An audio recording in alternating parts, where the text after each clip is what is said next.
Maya sits at an elegant restaurant celebrating what she thinks is her promotion dinner with her boyfriend of 5 years, David. Mid-toast, a pregnant woman approaches their table, introduces herself as David's wife of 7 years, and reveals that Maya has been the other woman the entire time. The wife, Elena, calmly shows Maya photos of their wedding, their home, their life, all happening parallel to Maya's relationship. David sits frozen as both women stare at him.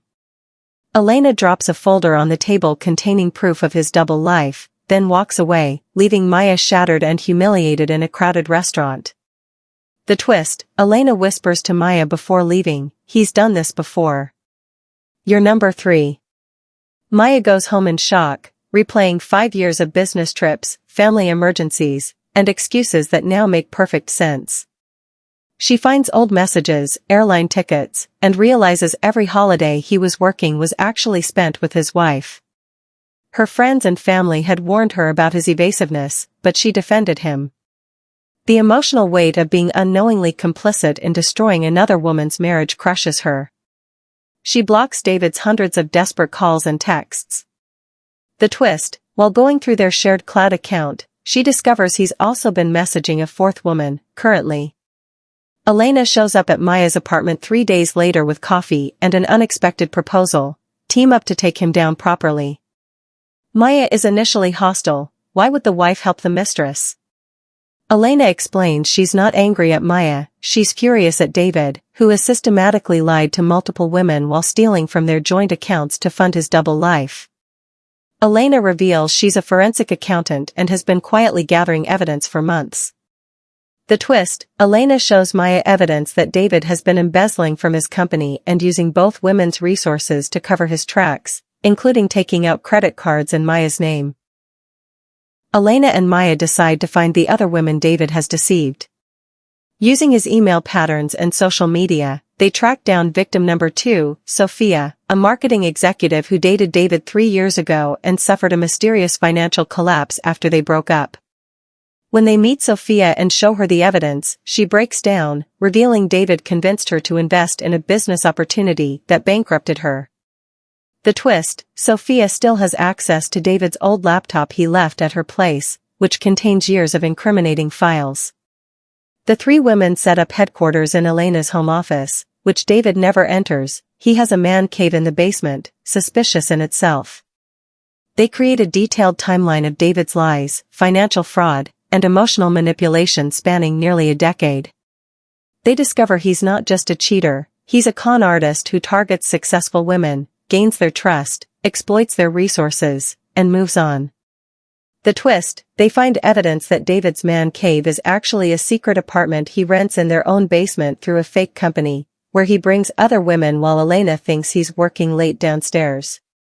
Maya tracks down the woman David is currently messaging, Jasmine, a young graphic designer who just moved to the city. They intercept her before she gets in too deep, showing her everything. Jasmine is devastated but grateful. She reveals David has already asked to borrow money for an emergency surgery for his sick mother. Elena's mother-in-law is perfectly healthy and living in Florida. The twist, Jasmine is a tech genius who offers to help them by installing monitoring software on David's devices during their next date. With Jasmine's help, the women gain access to David's real financial accounts, hidden emails, and secret phone. They discover he owes over $300,000 in gambling debts, has been stealing from his employer for 2 years, and has been running romance scams on dating apps to fund his lifestyle. The evidence is overwhelming and criminal. The twist, they find communication with a loan shark threatening David's life if he doesn't pay by the end of the month, in 2 weeks. The women debate their approach, turn him in immediately or orchestrate his downfall more carefully. Elena wants to ensure he faces maximum consequences, legal, professional, and social. They decide on a multi-pronged attack: criminal charges, workplace exposure, and public humiliation, timed perfectly to destroy his ability to escape or manipulate his way out. The twist, Maya discovers David has been planning to fake his own death to escape the loan shark and his debts, with plane tickets to Costa Rica booked for next week. Maya resumes contact with David, pretending to forgive him and believe his lies about Elena being crazy and the marriage being over emotionally. She plays the devoted girlfriend, even offering to help him with his financial troubles. David, desperate and arrogant, believes he's manipulated her again. The twist: every conversation is recorded, every transaction documented, and Maya wears a wire provided by Elena's lawyer. Elena secretly contacts David's loan shark through an intermediary, offering to pay his debt in exchange for information about David's gambling operation. The loan shark, tired of David's excuses, provides detailed records of David's bets, losses, and the illegal gambling ring he's involved with. The twist: the loan shark reveals David has been using Elena's family jewelry as collateral, jewelry she inherited from her grandmother and thought was in their safety deposit box. Sophia, using her corporate connections, anonymously tips off David's company about financial irregularities. An internal audit is launched. David, unaware of the investigation, continues stealing to fund his escape plan. The women watch as he digs himself deeper while thinking he's about to get away clean. The twist: David's boss was Sophia's mentor and had been looking for a reason to fire David for years after noticing his suspicious behavior. Elena invites David's parents to her home under the guise of a family dinner, then presents them with everything: the affairs, the fraud, the gambling, the planned fake death. His parents are horrified. His mother, a retired judge, is particularly devastated and furious.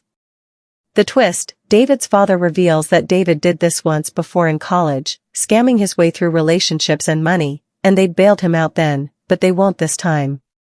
Elena gains access to their joint safety deposit box and discovers it's empty. All her family heirlooms are gone.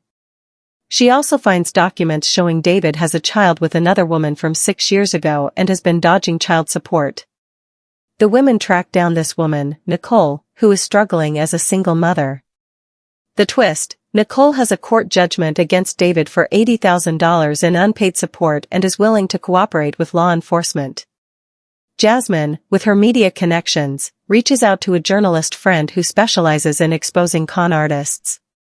They prepare a comprehensive story about David's pattern of targeting successful women, complete with interviews, anonymous for privacy, and documented evidence. The story is scheduled to be published the day after they spring their trap. The twist: the journalist reveals she has 3 other women who've contacted her about David over the years, but didn't have enough evidence. Now they do. Maya tells David she'll run away with him to Costa Rica, claiming she can access $50,000 from her savings to help him start fresh. David, believing he's successfully manipulated her again, reveals his entire escape plan. How he's been faking documents, preparing to abandon Elena, and planning to eventually scam Maya too once they're abroad. The twist: this conversation happens in Elena's living room while David thinks Elena is away, but Elena and the other women are listening from the next room with a police detective. The women invite David to a surprise party at an upscale restaurant, the same one where Elena first confronted Maya. When David arrives expecting a celebration, he finds all 4 women, his parents, his boss, Elena's lawyer, a police detective, and the child support enforcement officer waiting. The evidence is presented systematically: the affairs, the theft, the fraud, the gambling, the child abandonment, and the planned fake death. The twist: the detective arrests him on the spot for embezzlement, fraud, and identity theft, the credit cards in Maya's name. While David is being arrested, the media story is published online and goes viral. His photo, his crimes, and his pattern of abuse trend on social media. His professional reputation is destroyed within hours. Comments flood in from other women he'd scammed or dated, creating a digital trail of his decades of manipulation. The twist: David's company releases a statement that they're pressing criminal charges and that the internal audit discovered he stole over $500,000. David's arrest triggers multiple legal actions. Elena files for divorce with evidence guaranteeing she keeps everything. Maya presses charges for identity theft and fraud. Sophia files a civil lawsuit. Nicole's child support case is fast-tracked. The IRS launches an investigation into his tax fraud, and his company pursues criminal charges. David's public defender is overwhelmed. The twist: David tries to flee bail and is caught at the airport with a fake passport, adding federal charges. Elena, as the legal wife, secures a court order freezing all of David's assets. Working with authorities, they recover the stolen jewelry, trace the embezzled money, and seize his hidden accounts. The women work with a victim's rights attorney to ensure everyone he harmed gets restitution. The twist, they discover David has a secret offshore account with $200,000, money stolen from all of them over the years, and the court orders it divided among his victims. As David's trial approaches, the women prepare their testimonies. They're nervous but united. David's lawyer tries to paint them as vindictive conspirators, but the sheer volume of evidence, financial records, recordings, witnesses, digital trails, makes his defense impossible. The twist, David tries to claim he has a sex addiction and mental illness to reduce his sentence, but the prosecution proves it was a calculated financial crime, not impulsive behavior. The trial is swift. David's attempts to charm the jury fail spectacularly when all 4 women testify, along with his parents, his former boss, and financial experts. The evidence is damning and comprehensive. The jury deliberates for only 3 hours.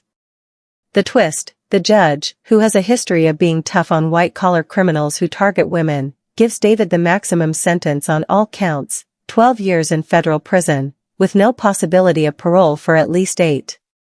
Before sentencing, each woman is allowed to give a victim impact statement. Maya speaks about the psychological damage of being unknowingly complicit in his lies. Elena describes the betrayal of her marriage and the loss of security. Sophia explains her financial ruin. Nicole talks about their child growing up without support. Jasmine thanks the others for saving her. The twist, David tries to apologize, but his apology is so self-serving and devoid of genuine remorse that even his own lawyer looks disgusted. After the trial, the 5 women, Elena, Maya, Sophia, Nicole, and Jasmine, form a genuine friendship forged through shared trauma and collective strength. They start a support group for other women targeted by romance scammers and financial manipulators. Their story inspires others to come forward about similar abuse. The twist, a major production company contacts them about turning their story into a documentary and donating proceeds to their support organization. Each woman rebuilds her life. Elena sells her house and buys something smaller and entirely hers. Maya gets promoted at work and starts therapy to process her trauma. Sophia launches a consulting business helping fraud victims. Nicole finally gets stable child support, and her daughter meets Elena, who becomes an honorary aunt. Jasmine's tech skills led to a job with a cybersecurity firm fighting online scams.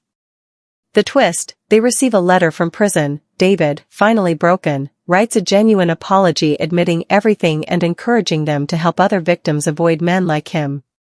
1 year later, the women host a fundraiser for their foundation, the Long Game Project, which helps romance scam and financial fraud victims. They share their story publicly, using their real names, changed for privacy in the narrative, empowering others to recognize manipulation and fight back. The documentary premiered to critical acclaim. David's case becomes a teaching example in law schools about financial abuse and coercive control. The twist, Maya receives a message from a woman David scammed 15 years ago, before any of them, thanking them for finally stopping him and revealing she'd almost taken her own life after he destroyed her. She's now thriving, and the women welcome her into their circle. The story ends with all of them together, laughing and strong, having transformed their victimhood into purpose. The final line, "We didn't just win. We made sure no one else would lose."